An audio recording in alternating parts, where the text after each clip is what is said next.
안녕하세요. 호주 브리즈번 안디옥 교회에서 목회하는 민만기 목사라고 합니다. 제가 살고 있는 브리즈번입니다. 골드코스트라고 하는 세계적인 휴양지와 함께 있는 아름다운 도시입니다. 저는 이곳에서 산지 이제 10년 되었습니다. 이렇게 생겼습니다. 네, 아름다운 도시고요. 저희 가족입니다. 사랑하는 아내, 딸, 두 아들 이렇게 다섯 식구 살고 있고요. 제 딸은 재즈 피아니스트로 활동하고 있고요. 둘째 아들은 얼마 전에 호주 군대 갔습니다. 셋째 아들은 사진 찍는 걸 별로 안 좋아해가지고 최근 사진이 없네요. 자, 한국에서 CGN TV라는 방송을 했습니다. 그리고 아버지 학교 사역을 한 11년 정도 했고요. 그러던 2010년에 제가 호주 브리즈번에 어떤 교회에 이제 청빙을 받게 돼서 이렇게 와서 목회를 하게 되어서 한 7년 정도 목회를 했습니다. 처음으로 하는 이민 목회라서 그런지 여러 가지 실수들이 많았습니다. 좀 너무 급하게 서둘러서 교회를 성장시키고자 하는 그런 마음 때문에 성도들과의 친밀한 관계보다는 사역 중심의 목회를 하지 않았나 그런 아쉬움이 있기도 합니다. 그런데 교회가 오래되고 건물도 있고 또 성도님들도 열심히 또 봉사를 하고 그래서 굉장히 많이 성도들이 부흥을 했습니다. 양적 성장을 했습니다. 한 어떤 해에는 한 해 등록 교인이 한 100여 명 되었던 것으로 기억납니다. 그런데 그 해에 세례 준 교인이 세례 받은 사람이 한 명밖에 없었어요. 그때 그 해 제가 굉장히 많이 충격을 받았습니다. 대부분 이민교회들이 수평이동으로 성장하는 것을 많이 보게 되지 않습니까? 근데 이상하게 그렇게 사람이 늘어나는데도 주일이면 예배당에 앉을 곳이 없고 의자를 놔야 하고 그리고 뭐 교육관도 부족하고 이렇게 성도들은 막 한 1,000명 정도까지 예배 인원이 1,000명이 넘는 때가 많았습니다. 또 시티에도 예배당도 있었기 때문에. 근데 이상하게 마음속에 기쁨이 없는 거예요. 어, 물론 뭐 저 자신에게 많은 문제가 있었겠지요. 뭐 기쁨이 없는 것이 누구 탓을 이야기하는 것이 아니라 그런데 그러던 어느 날 제가 목양실에 있는데 제 아내가 문을 두드리는 거예요. 점심시간에. 그래서 문을 열고 나갔더니 제 아내가 이렇게 식사를 가지고 와서 왜 문을 잠그고 방 안에 있느냐 목양실에 그러는 거예요. 그래서 저도 깜짝 놀랐죠. 제가 그러고 있었을 것이라고는 생각을 못했는데 그랬던 시간들이 꽤 길었던 것 같습니다. 그래서 문을 잠그고 주일에 불을 끄고 목양실에서 나가지 않는 그런 모습이 제 모습이었다라는 것을 그날 발견하게 되었고 내가 좀 이상하구나라는 생각이 들어서 병원에 다니기 시작했고 그리고 우울증임을 알게 되었고 불안장애, 공황장애까지 겹쳐서 너무너무 두렵고 불안하고 사람 만나는 것이 겁나고 한국 사람이 앞에만 있어도 막 심장이 뛰는 심장 검사를 여러 번 했는데도 그 이유를 알 수 없는 거예요. 근데 나중에 알게 됐죠. 이것이 우울증이고 공황장애라는 것을요. 편도체는 감정을 통제하는 그런 기관이랍니다. 근데 여기에 스트레스를 지속적으로 오래 받으면 여기에 문제가 생겨서 불안한 상황이 되지도 않았는데도 계속 불안해하는 그런 게 된다는 것이죠. 그래서 우울증 약이나 이것을 먹고 수면제를 먹어야 잠을 자는 그런 상황이 되고 말았습니다. 목사로서 너무너무 당황스러웠습니다. 전 방송하고 사람들 앞에서 강의하는 것을 즐겨하는 사람이었는데 그런 저 자신을 받아들이는 것도 어렵고 부끄럽게도 그때 너무너무 심했을 때는 밖에 나가지 못하고 방 안에만 계속 있어야 되고 차 밖에 또 나가지 못하고 그랬던 기억이 있습니다. 계속해서 이렇게 죽음이 눈앞에 왔다 갔다 하고 자살 충동을 많이 느끼고 이런 시간들 속에 더 이상 목회를 하고 싶지도 않고 할 수도 없는 그런 상황이었습니다. 어느 날 제 아내가 제 멱살이를 막 쥐고 흔들면서 이렇게 정말 이러다가 당신도 나도 다 죽겠다. 그 우울증 걸린 사람 옆에 있는 가족들이 얼마나 힘든지 몰라요.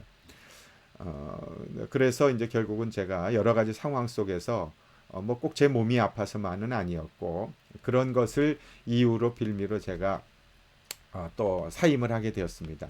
사임을 해서 새롭게 이제 교회 개척을 하기를 시작했어요. 한 10개월 정도 쉬었던 것 같습니다. 쉬면서 어떻게 목회를 할까 그렇게 생각하고 준비를 하다가 저희 그 지역에 가정교회 하는 목사님이 계셔서 한번 물어봤죠. 그래서 가정교회가 어떠냐? 그랬더니 목사님이 목회를 오래 하셨는데 내가 목회 25년 했는데 지금처럼 보람이 있을 때가 없다. 근데 가정교회를 추천해 주셔서 저도 그때 가정교회 세미나 또 컨퍼런스 이런 게 참여를 하면서 가정교회를 이제 새롭게 시작하게 되었습니다. 오랫동안 잘해오던 그 전통교회 목회를 할 것인가 아니면 전혀 다른 방식인 가정교회로 할 것인가에 대해서 제 아내와 여러 가지 많은 의견을 나누었습니다. 그러다가 저희 집에서 이제 예배를 드리기 시작했습니다. 가정교회를 시작했고 전혀 예수 믿지 않는 사람들을 초청해서 이제 식사를 섬기고 이렇게 가정교회 목회를 해나가고 있습니다. 저는 가정교회 목회를 한 지 뭐 이제 2년 반 정도 되었는데도 지금은 너무너무 행복하고 너무 감사합니다. 가장 기쁘고 감사한 것은 신약교회 성경에서 말씀하시는 그 교회 목회를 하고 있다는 것이죠. 그 이전에는 매주 새신자가 등록했지만 다 교회를 다니는 사람들이었거든요. 근데 지금은 저희 교회 모든 성도들이 가정교회 원칙이 그렇듯이 오직 예수 믿지 않는 분들을 마음에 품고 그분들을 VIP로 섬겨서 그들에게 예수 믿게 하고 복음을 전해서 영혼 구원하는 것을 이제 가장 중요하고 여기기 때문에 그 목적 하나, 그 비전 하나를 가지고 달려가고 있습니다. 우리에게 필요한 사람을 찾는 것이 아니라 주님이 필요한 사람을 찾아서 섬기는 것. 그것이 주님이 우리에게 원하시는 것이다. 이것이 가정교회의 비전과 목적입니다.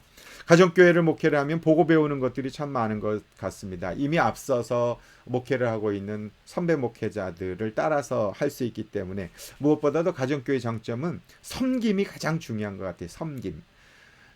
그래서 내가 성공하는 것이 아니라 섬겨서 성공시키자. 그리고 내 교회만 잘 되려고 하지 않고 주님의 나라를 세워나가자. 이런 것들이 가장 큰 보람인 것 같고요. 저는 지금도 어저께도 이제 오늘 지금 호주 여기 이 시간은 오늘 토요일 지금 11시거든요. 어저께도 목장 모임을 했습니다. 저희들 목원들 식구들은 5가정이었는데 다 예수 믿지 않는 가정입니다.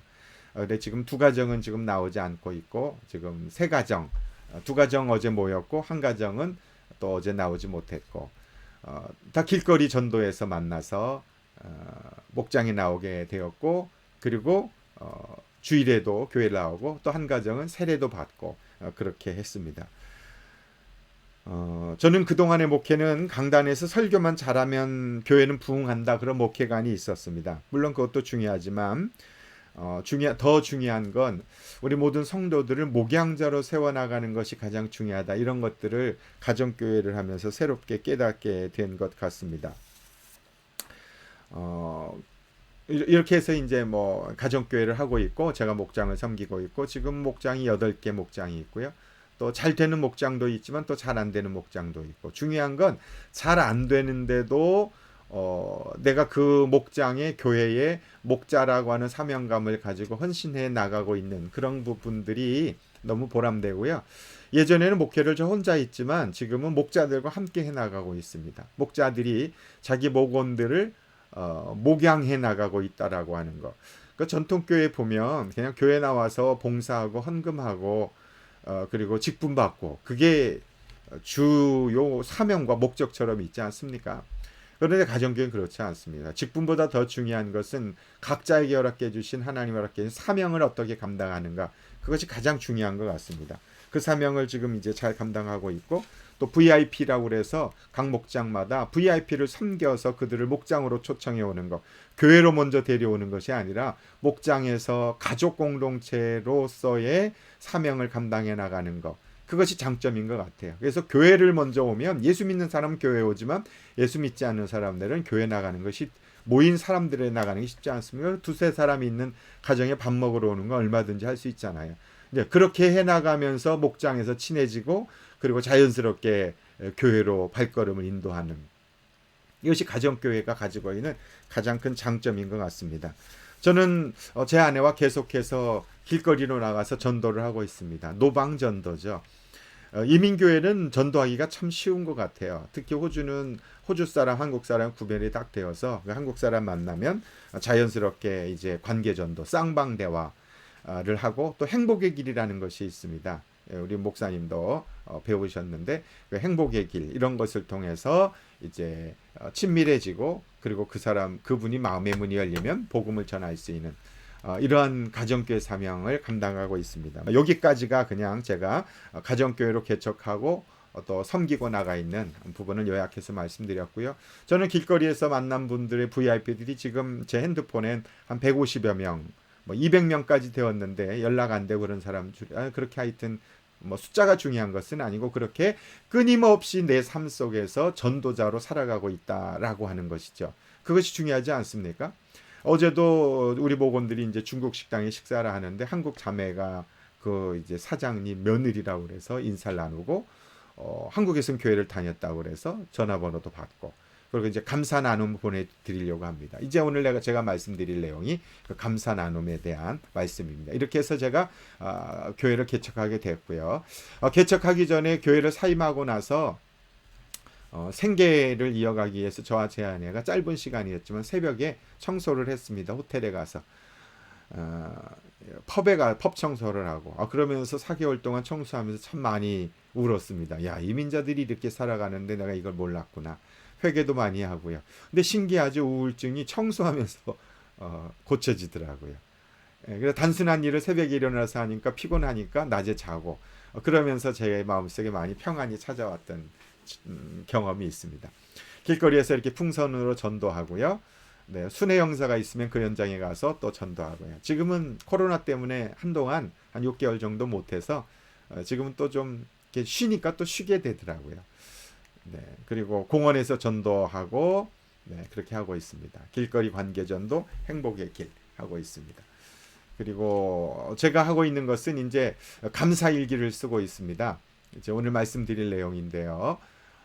제가 이제 우울증 때문에 힘들어 하는데 한국에 이제 저하고 친하게 지내신 아버지 학교에 김남용 형제라고 있습니다.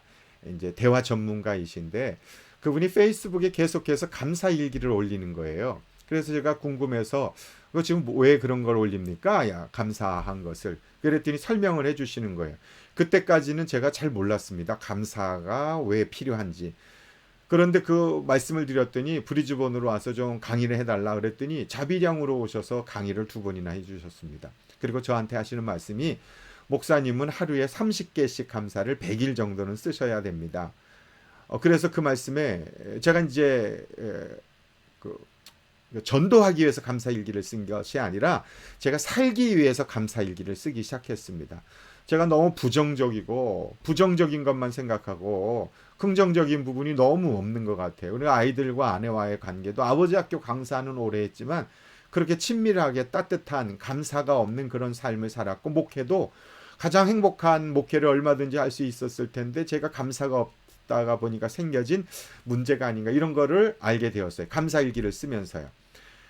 그래서 우울증이나 우울 성향을 지닌 사람들은 같은 사건을 경험하고도 과거를 회상할 때 긍정적인 것은 덜 긍정적인 것으로 부정적인 것은 더 부정적인 것으로 기억한다는데 그 사람이 바로 저였더라고요. 이러한 감정은 얼굴이나 피부, 심장박동, 혈압 등으로 나타나고요. 또는 몸에 오랫동안 남아서 몸과 정신을 황폐화시킨다. 흐르지 않는 강이 고이고 썩듯이 몸을 상하게 하고 그러므로 자신의 감정을 관찰하고 인정하고 해석하는 연습을 하는 것이 뇌 활용을 잘하는 것인데 제가 제 감정을 들여다보고 읽을 줄 아는 그런 시간들을 갖지를 못했던 거예요. 너무 목회에만 집중하다가 보니까 7년 동안 저 자신의 마음과 상태를 돌아보지 않고 계속 달리다 보니까 마치 자동차에 기아를 넣지 않고 계속 가속 페달만 밟으면 엔진 과열돼서 나중에 불나지 않습니까? 기름 떨어지고 꼭 제가 그런 상황인 거예요. 이민 생활하다 보면 이런 경우들이 너무 많습니다. 계속 달리기만 하고 나 스스로를 돌아보며 엔진을 점검해야 되는데 엔진 점검하지를 않은 겁니다. 그런데 감사일기를 쓰면 감정을 느끼면 활성화되는 편도체는 말과 글로 표현을 하면 현저히 줄어들고 절제된 사고를 관장하는 전전도피질 활동이 늘어나서 안정감을 찾게 된다는 것이죠. 영상인데 한번 좀 보실까요? 186명의 신부전증 환자들을 대상으로 연구한 결과 감사함을 잘 느끼는 사람일수록 더 잘 자고 덜 우울하고 심장 기능도 좋았다고 합니다. 더욱 놀라운 사실은 이들 신부전 환자들에게 8주간 감사일기를 쓰게 했더니 염증성 지표 지수가 떨어졌다는 것입니다.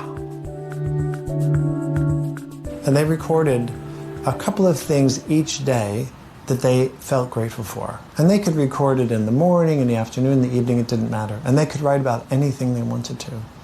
Just generating gratitude in our psyche, regardless of what we're directing that gratitude towards, is where the magic is where the beneficial effects are for us. A couple of things each. 감사함을 느낄 때와 화내고 원망할 때 우리 뇌는 활성화되는 영역이 다릅니다.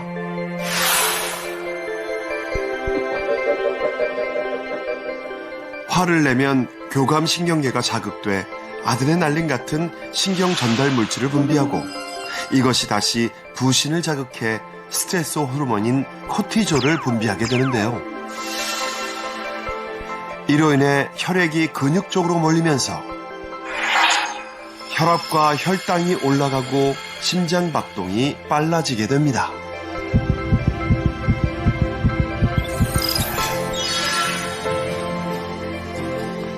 반면에 감사함을 느끼게 되면 측두엽 중 사회적 관계 형성에 관련된 부분과 즐거움과 관련된 쾌락 중추가 작용해서 도파민, 세로토닌, 엔돌핀 등 이른바 행복 호르몬을 분비하도록 영향을 줍니다. 그리고 이들 행복 호르몬의 영향으로 우리 몸은 심장 박동과 혈압이 안정되고 근육이 이완되면서 기분 좋은 행복감을 느끼게 되는 거죠.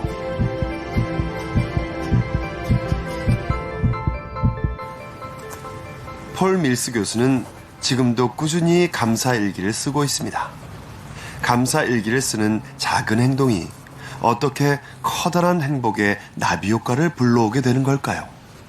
The journaling, and particularly the gratitude, helps people to move away from that.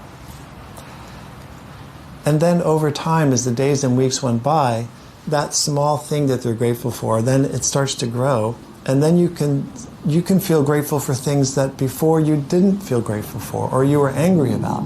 So there's some kind of transformation in our consciousness when we do this. 네. 감사하게 되면 이렇게 작은 것에 대한 사사로운 것, 아무것도 아닌 당연하게 여기는 것을 감사하면 그때부터 큰 것도 감사하게 됩니다. 여러분 신기하게 작은 것에 감사하지 않는 사람은 큰 것에도 감사할 줄 모릅니다. 당연하게 여기는 것을 감사하는 사람이라야 큰 것도 감사할 수 있습니다. 그런데 우리 그리스도인들이 신앙생활하면서 너무나 당연하게 여기게 되는 게 많아요. 하나님의 은혜를 십자가의 복음의 은혜를 감사하는 거 그거 아무나 할 수 있는 것은 아닙니다. 그러나 작은 일에 감사하는 것을 알 수 있습니다. 왜 십자가의 은혜가 감사하게 느껴지지 않는가? 역설적으로 말하면 작은 것에 대한 감사를 상실했기 때문에 하나님의 은혜가 감사하게 여기지 않는 것입니다. 작은 것을 감사할 줄 모르는 사람들은요, 예수 그리스도의 은혜도 점점 작아지고 마치 당연한 것처럼 내가 하나님의 은혜를 받아도 마땅한 사람처럼 여깁니다. 제가 감사일기를 쓰고 나서부터 달라진 것입니다. 제가 이렇게 그날 감사를 썼습니다. 아침에 눈을 뜨면서 오늘은 어떤 감사 제목을 주실까 감사하게 되어서 생각하게 되어 감사하다. 새벽 기도 알람에 잠이 깨어 뒤척이다. 아내 발이 닿았는데 따뜻한 온기가 느껴졌다. 순간 아내 발이 따뜻하다는 사실이 감사했다. 몸에 온기가 있으면 살아있다는 증거이기에 발에 온기가 있을 때 사랑하며 살아야 하겠다. 감사일기를 쓴 지 18번째 날에 그랬습니다.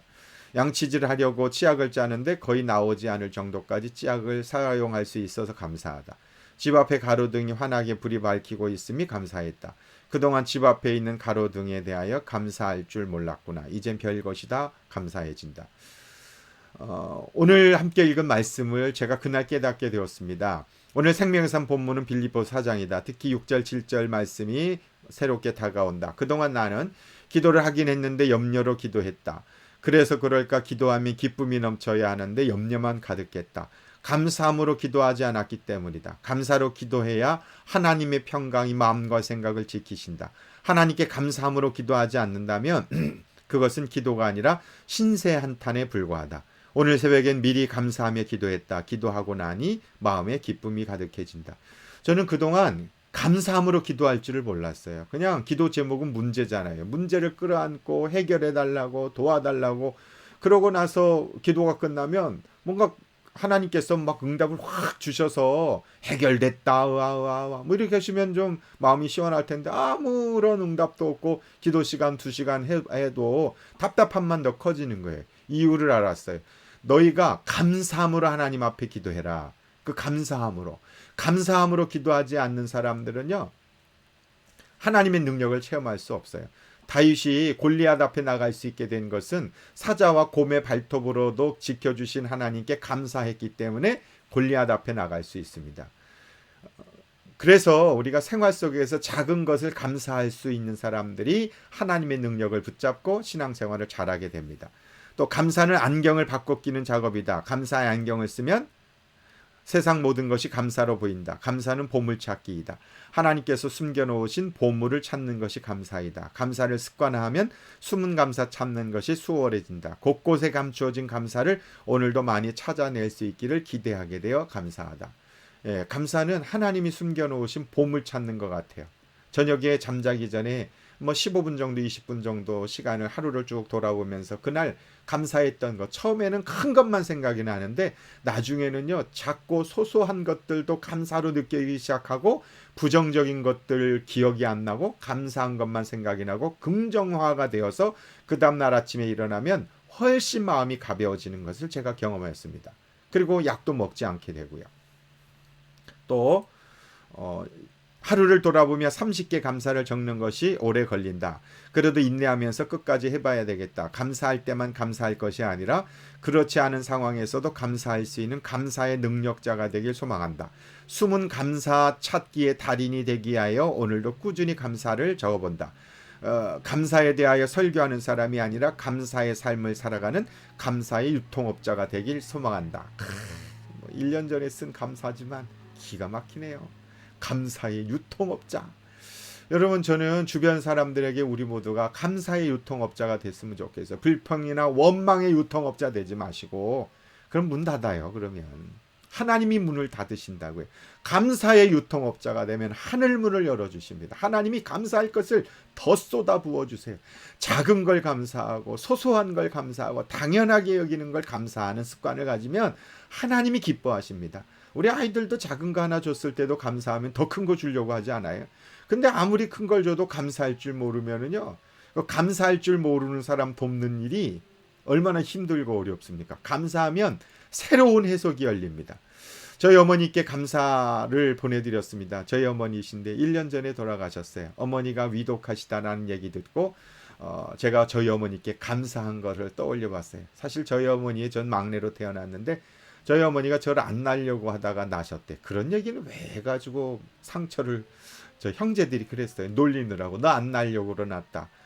낳는데 축복해주지 못할 망정 너 안 낳으려고 했는데 나 이렇게 놀렸죠. 근데 그게 저에게 굉장히 큰 상처였고요. 태중 거절감이 있었고요. 나는 쓸모없는 인생이구나.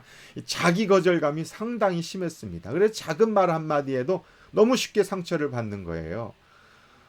그래서 어느 날은요 제 형님한테 제가 그랬어요. 어머니한테 내가 너 낳고 싶어 낳았다라고 한번 얘기해달라. 근데 이미 요양원에 가셔서 그래서 저녁에 제가 어머니 돌아가시기 직전에 어머니에게 20가지 감사를 썼어요.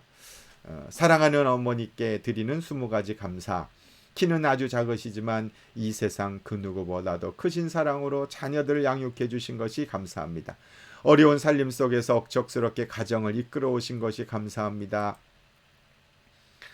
또 활짝 웃으시며 수주분들 입 가리시는 모습이 너무도 예뻐서 감사합니다. 교회 권사님으로 신앙생활 잘해주셔서 감사합니다. 주일마다 헌금하신다고 돈 챙겨 놓으시는 모습이 감사합니다. 겨울에 맛있는 팥죽 끓여주셔서 감사합니다. 머리 깎고 군대 갈 때 요구르트 5개 사주시며 친구들하고 먹으라고 해주셔서 감사합니다. 너무 가난해서 그거밖에 못 사주신 거예요. 지난번 배웠을 때 제 손을 만지면서 손도 크고 얼굴도 잘생기고 눈도 크다고 칭찬해 주셔서 감사합니다. 우리 어머니가 눈이 너무 높으세요. 예. 낳지 않으려고 약도 먹고 유산을 시키려 하셨지만 그래도 막내 아들로 낳아주셔서 감사합니다. 제가 갑자기 감사해진 거예요. 어머니가 날 낳아주셨구나. 전화드리면 어떻게 호주에서 전화를 다 했느냐 고마워하신 어머니가 감사합니다. 아버지 돌아가시고 홀로 지내시는 것이 힘드셨을 텐데 96세까지 살아주셔서 감사합니다. 손자 손녀 위에 기도하시다가 막내 이름이 뭐냐 물어보시고 또 기도해 주셔서 이름 기억을 못하세요. 냉장고에 음식 잔뜩 쌓아두시고 썩도록 두신 것은 평생 너무 가난하게 사셔서 버리지 못하신 것인데 그렇게 아껴 자식 먹여 살리신 것이 감사합니다. 항상 할렐루야 하고 인사하시며 반가워하시고 성경 읽으시는 모습이 정말 감사합니다. 전화만 하면 해준 것이 없어 미안하다고 말씀하시면서 늘 자격 없는 엄마라고 말씀해 주시지만 이 세상 그 어떤 엄마보다 자상하시고 사랑이 많으신 엄마가 너무 감사합니다. 가진 것 없지만 건강하고 튼튼하게 자라게 해주셔서 감사합니다. 이 세상에서는 헤어지지만 천국에서 다시 만날 것 소망하게 해주셔서 감사합니다. 어머니께 찬송 불러드리고 전화로 기도해드릴 수 있어 감사합니다. 주님 나라 들어가서 영원한 생명을 누리실 어머니가 계셔서 너무 감사합니다. 이 감사 쓰면서 많이 울었죠. 한번 써보세요. 저희는 다다음 주에 30감사 공모전 하거든요. 모든 성도들이 지금 한 90% 이상 다 아이들까지 어린아이까지 감사한 거 다 써서 냈어요. 아이들은 영상으로 찍어냈고요. 예, 너무 감사해요. 그 부모님께 감사 쓰면서요. 안 우는 사람이 없어요. 꼭 읽어드려야 돼요. 보내지 말고 전화로 읽어드리기. 이 사람은 그 감사를 읽으면서 그 파장과 에너지가 내게도 전달돼서 내 마음도 치유되고 엄마 아빠도 부모님도 회복이 되거든요. 꼭 한번 해보시길 추천합니다. 부모님께 감사한 30가지 쓰기 100가지는 써야 되는데 감사는 숫자가 많을수록 깊어집니다. 세분화됩니다. 대충 부모님의 은혜 감사합니다. 그 감사해요. 뭐 어떤 은혜가 감사한지를 써보라는 거예요. 그리고 읽어드리라는 거예요. 돌아가시기 전에 꼭 한번 해주시면 좋겠습니다. 저는 아버지는 못했는데 어머니는 했습니다. 네. 저희 대양주 목회자 부부들은 감사 나눔 밴드가 있습니다. 그래서 감사 하고 거기다 댓글 달고 저는 또 목자 목녀들과 감사 나눔합니다. 가정교회는 제가 큰 걸로 하라고 그랬죠. 참. 목자 목녀와 감사 나눔 하고 있습니다. 저희 교회의 한 집사님 스트레스가 심했어요. 직장에서 일하는데. 그래서 제가 저랑 감사 나눔해요. 저와 제 아내 그리고 그 부부 남편 집사님하고 우리 감사 나눔합니다. 처음에는 2개 하라면 좋아요. 그래서 2개만 하세요 했는데 나중에 3개, 4개, 5개 감사는 점점 늘어갑니다. 첫날은 날 구원하신 주 감사 불렀더니 마음이 평안해졌다. 또 몇 개월 만에 교회 가서 예배 드렸는데 확실히 목사님 설교가 귀에 쏙쏙 들어오고 사람들과 얘기 나눌 수 이런 감사를 쓰셔야 됩니다. 교회 가서 예배 드렸더니 목사님 설교가 귀에 쏙쏙 들어와서 사람들과 얘기는 얼마나 기뻐요.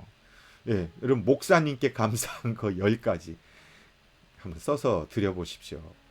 저는 한 3명, 4명한테 받은 적이 있습니다. 너무 기분이 좋습니다. 네. 남편이 썼습니다. 아내가 감사 나눔한 후에 뇌가 긍정적으로 바뀐 것 같다. 그래서 감사하다. 네. 또 이 자매님이 빨갛게 떠오르는 태양 보며 기분이 상쾌하고 아름답다고 느껴져 감사하다. 오늘은 일하는데 너무 바빴다. 예전 같으면 일 잘못하는 사람 보면 속으로 뭐라 했는데 그냥 이해해 줘야지. 감사하면은요 마음이 넓어집니다. 오늘 일할 때 나를 힘들게 하는 그 언니가 옆에서 5분 정도 같이 있었는데 아무렇지도 않아서 감사하다. 감사 나눔하고 성경 읽고 큐티하고 일할 때 찬송 불러서인지 요즘은 생각이 점점 긍정적으로 바뀌고 있는 것 같아. 이렇게 노력할 수 있는 것에 감사하다. 감사가 늘어나는 거예요. 감사 나눔을 목장 카톡에 올렸더니 목원들도 같이 감사 나눔해서 감사하다. 감사하면은요 메뉴가 잘못 나와 아들 공짜로 한 그릇 더 먹어 감사하다. 무거운 거 들어준 아들이 감사하다. 하루도 평안하게 보내 감사. 제가 이렇게 VIP를 이제 만났지 않습니까? 길거리에서 그분들에게 제 감사를 보내는 거예요. 모건 부부가 자녀 낳기를 소망하며 기도했는데 임신 3개월이라고 기쁜 소식 전해줘 감사하다. 목장 모임 후 돌아가는 목원들에게 음식 담아주는 아내가 친정 엄마처럼 행복해하니 감사하다. 그러면서 최근 감사 3개만 적어 보내주세요. 이렇게 하면 반응이 옵니다. 이렇게 왔어요. 목 디스크 나으시기 바랍니다. VIP예요. 제 딸이 피아노 가르치는 자매인데 이렇게 반응해줘서 감사하고, 또 저한테 유일하게 형님 하고 부르는 VIP가 있어요. 교회 안 다닌 형제님. 또 감사한 거 보내줬어요. 매사에 저를 믿어주시고 긍정적인 성격으로 만들어주신 부모님께 늘 감사함을 느끼며 살고 있습니다. 예. 또 제가 도시락 섬긴 형제가 있어요. 그래서 자기 감사한 거, 코로나 음성 판정 감사하다, 이렇게 감사 보내주고 있고요. 또 우리 어떤 VIP, 우리 교회 성도님의 VIP인데, 목사님 저 잊지 않으시고 신경 써주셔서 감사합니다. 신기하게 코로나임에도 불구하고 조금씩 나아지고 있어요. 늘 감사합니다. 힘든 시기에 건강함에 감사드리고 낮은 자세로 새로 시작할 수 있는 마음 주셔서 감사합니다.